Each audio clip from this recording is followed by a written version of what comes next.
Hi folks, Eric Miller here. Today in Garbage Talk, we discuss how landfills contribute to a community other than being a place to bury trash. Landfills can have poor reputations or no reputations at all. The landfill, or dump, as some folks call them, is just a place where our trash goes. Who cares? But ask anyone who's been to a dump and they'll share a memory, like making a dump run with their dad or grandpa to get rid of a couch. Landfills conjure memories. Landfills can serve multiple generations. The teams that operate them are part of our communities. Well-operated landfills are safe for the environment and protect our air, water, and wildlife. Landfills serve communities in multiple ways. One Northern California landfill hosts training for unique students, dogs that work on a canine search and rescue team. The World Population Review reports there are roughly 6 people missing for every 100,000 people in the United States. The statistics include people lost in the wilderness or missing after a natural disaster. Research shows that 77% of missing adults are found within 24 hours and 87% are found within 2 days. So how are missing persons found? Through work done by law enforcement authorities, but also by search and rescue teams, specifically canine teams, search dogs. So here's a little special segment we did in the field and how we train these search dogs. Hi, this is Eric at Garbage Talk. Today at the landfill, we're training canine search and rescue dogs and using our refrigerator recycling area as one of the venues. And you were with Butte County Search and Rescue. What are you going to do today? That's all you, leader. Here with me are Johnny, Noel, and Sydney and their dogs Walker, Spinner, and Lily. This search and rescue team brought everything they need for training: dogs, tennis balls, and human tissue samples. We'll see some body fat and hear talk of blood. What does the landfill bring to this training session? Noise, obstacles, and smells, like the smells trapped inside a broken refrigerator. Noel, Sydney, and Johnny use terms like area dog, trailing dog, HRD, and source. Area dogs search for a person or people in any given area. Trailing dogs use scent from an item owned by a missing person, like bedding or clothing. HRD means human remains detection, and source refers to any source of human scent the dogs are trained to detect. We'll show you what it can look like when 2 different agencies, in this case the landfill and a local search and rescue team, join together to support their work to help the community. I'm here with Scott, who helped position the staged area. Scott, does this stuff really smell bad? Should.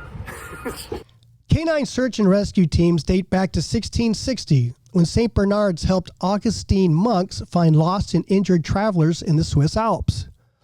During World War II, canine search and rescue teams helped locate victims buried under rubble after air raids. Over 1,000 search and rescue teams operate in the United States. Nearly 80 search and rescue teams operate in California. The sheriff in each of California's 58 counties is responsible for search and rescue operations.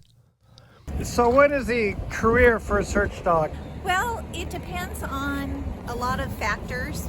Their health is the main one. My dog Spinner currently is 10 and a half, and it takes about 2 to 3 years to train a search dog. So I am getting a puppy in the next few weeks. And so your puppy, is it going to be a Schnauzer or a Chihuahua, or what are you going to get?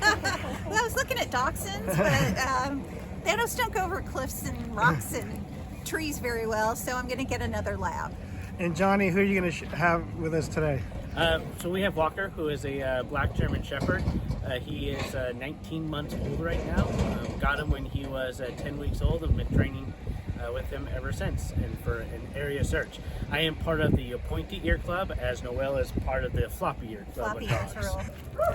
Okay, we're here with Johnny and his dog in training, Walker. Can you tell us about Walker, how old he is? And Walker is a 19-month-old German Shepherd. He is a very high drive, high energy dog. Really? As you can tell. We have been training since he's been 10 weeks old. He is going to be certified in area.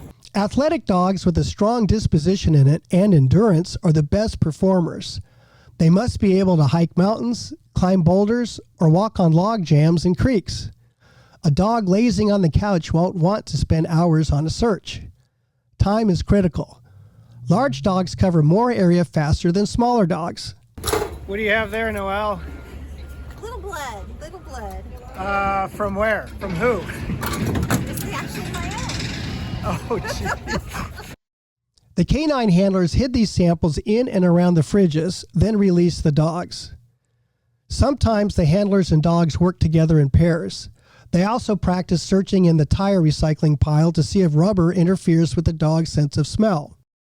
I asked Noel what a normal training setup is like. Spinner is a trailing dog and an HRD dog. We'll set up 10-15 acres and put source out there and have her work it that way. Or we could do down to an acre with a couple of different sources in here. They're rewarded at the source with either a toy, typically a toy, because you don't want to contaminate the area if it's a criminal search. Spinner gets a food reward when we're all done with the search. Whether she found something or didn't find something, she gets paid her paycheck no matter what.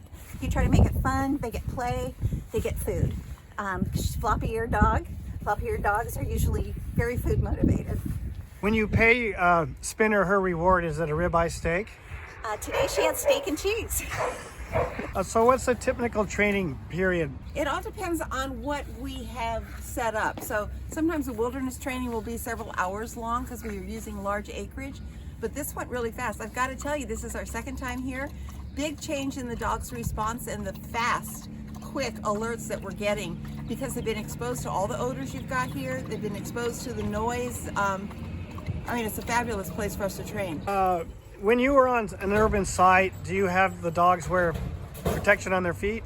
No, the only time that we have them wear booties is typically if there's cold weather, snow, ice, thorns. If they're on a rubble pile or working an urban search, it makes them too clumsy and they really need to balance when they're climbing on things. So the risk to them is not worth the reward of saving their feet. And it's amazing how they can work on glass and sharp objects and not get hurt. I asked Noel whether she and her fellow volunteers do disaster response work abroad. For international incidents, typically the FEMA is the resources that get called first. And so they're urban search and rescue. And all they train is for disaster work. So you don't want a dog that is going to alert on odor of the deceased when you're trying to rescue the people that are still alive.